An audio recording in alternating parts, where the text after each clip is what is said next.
All right, guys, we are back with coffee, Sweaters, and finance. I am Morgan. I'm Bill. And we are here to talk about sweaters. Coffee. And finance. All right. No, we're going to talk about finance. That's what we always talk about. Yes. But we wear sweaters and we drink Yep. coffee. Yep. A little cafecito for you.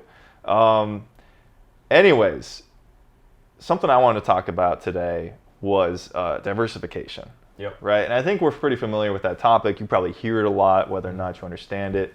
I kind of wanted to take the flip of it today. Mm-hmm. So let's ask ourselves, what are the 3 ways you know that you are over diversified? Or falsely diversified. Falsely diversified. Yeah, that's probably a better way of thinking about it. These are 3 mistakes that we see clients make, and I think it's a common misperception in terms of what actual diversification is. Yeah. So the first one is accounts at multiple custodians. What's a custodian first off? And a custodian is a financial institution that holds your investment account. So Charles Schwab is a well-known one. TD Ameritrade. Fidelity, Vanguard. Yep. You might have your 401k at a separate company. Yep. Those are all custodians. Yep. Mm-hmm. Ultimately, having an investment account at one and another does not mean you're more diversified. Yeah. You could buy the same investment at Schwab and the same investment at Vanguard and the same investment at Fidelity. And yes, you have 3 different custodians, but you have 100% of your portfolio in the same investment. Right. That has nothing to do with your diversification. And this is actually something that we hear all the time is, well, I opened this account at this custodian because if something happens to this custodian, then I can access that. That's not diversification. That's not how it works. The custodian doesn't, own your investments by any means. There's nothing that can happen to the custodian that can really affect your investments. You own other companies or are loaning to other companies in the form of bonds via those investments. That's separate from the custodian itself. Exactly.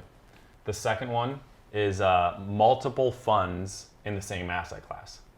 So if you own Vanguard's S&P 500 index fund and you own BlackRock's S&P 500 index fund and you own Fidelity's S&P 500 index fund, yes, you have 3 mutual funds or 3 ETFs. But it's all the same investment. It's all tied to the same index, and it is 100% focused in the same exact asset class. Right. Yeah. We'll often see client in 401k, 3 small cap growth funds or something like that were probably picked because maybe in the last few years they were the best performers or something like that.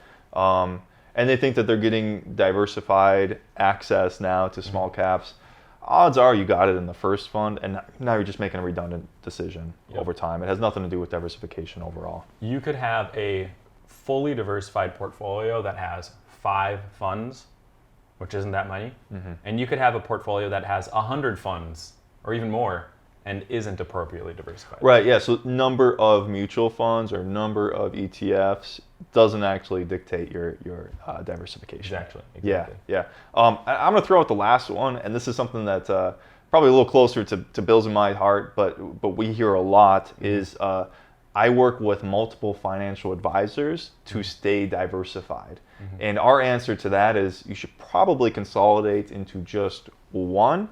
Usually what happens with multiple financial advisors means you have multiple investment strategies that ultimately are going to conflict with one another. Right? So you're not diversified. You're probably just pushing off when you're going to achieve your goals over time. Think about it. Think as an example that you were going to build a house, and you didn't want to expose yourself to the risk of one contractor or one home builder doing a bad job. So you hired 4, and you said, this home builder is going to build the basement, this home builder is going to build the garage, this one's going to build the rest of the main floor, and this home builder is going to build the top floor. Would you end up with a higher quality house? No. Are your odds, and did you improve the odds that you don't have a bad house? No. You've made a complete mess of the situation. You've increased the odds of failure, not decreased it, because now you have 4 people with disjointed approaches. By the way, can you remind me to tell my wife to fire 3 of our contractors. Yes. Thanks. Yeah. Ultimately, it's just look, multiple financial advisors.